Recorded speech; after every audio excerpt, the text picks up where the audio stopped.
Oi, corredor de rua, tudo bem? Nesse vídeo aqui eu quero falar para vocês a importância da gente entender quais são os tipos de carboidratos que a gente tem dentro dos géis de carboidrato e dos mixes de carboidratos. Nós temos diferentes moléculas de carboidrato que a gente ingere na nossa alimentação e no formato de suplementação também. Claro que a mais comum é a glicose, mas além da glicose, nós temos a frutose, nós temos a galactose, nós temos a sacarose, nós temos o amido. A gente tem diferentes moléculas de carboidrato e que essas moléculas então vão ser absorvidas de uma forma diferente. Lá nos anos 2010, teve um pesquisador que começou a se questionar sobre a utilização de diferentes tipos de carboidrato e se isso influenciaria, então, a performance de ciclistas, triatletas e corredores.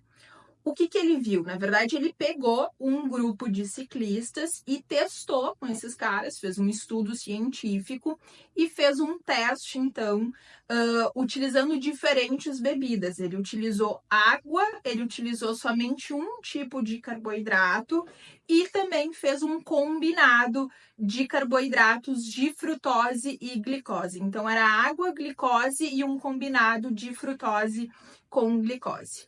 O que ele percebeu? Que aqueles ciclistas que utilizaram a combinação de glicose com frutose melhoraram o seu desempenho durante o ciclismo, né?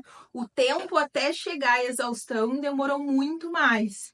E o que ele conseguiu ver, então?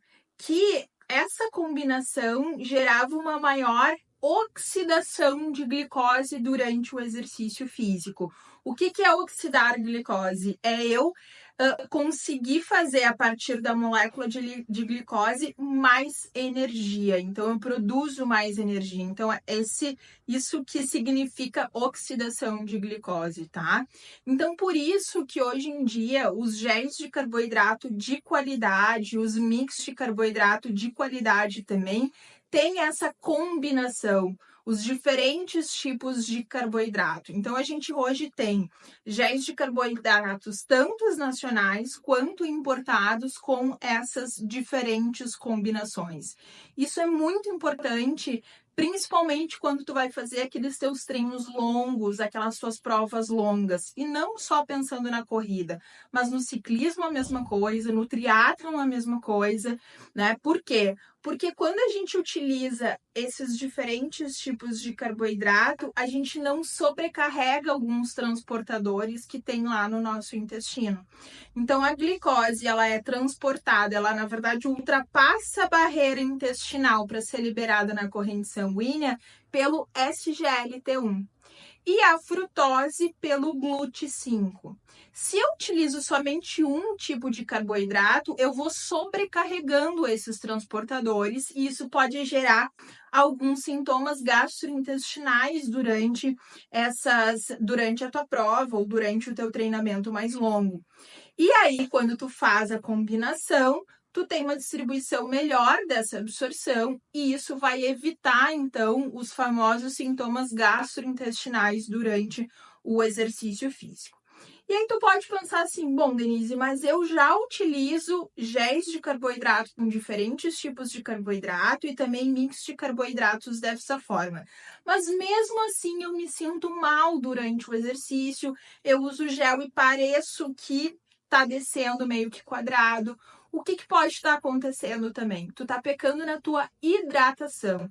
Existe uma relação muito importante entre a desidratação e a hipoperfusão intestinal. Se tu fica desidratado, o teu intestino responde cada vez menos, ele tem mais dificuldade no processo absortivo e isso vai, consequentemente, te gerar esses sintomas de mal-estar utilizando gel de carboidrato. Então, a utilização da água durante o teu treinamento, hidratação durante o treino ou alguma outra bebida esportiva, né, durante o treinamento, vai ser efetivo, inclusive, na utilização do gel de carboidrato e dos teus mix de carboidratos durante os treinamentos. E aí, gostou do conteúdo? Então não te esquece de me seguir aqui no canal, que aqui eu falo tudo sobre o mundo dos carboidratos para quem faz treinamentos de endurance, tá? Então não te esquece, segue aqui e toda semana um vídeo te explicando o uso desses carboidratos durante os teus treinamentos e provas.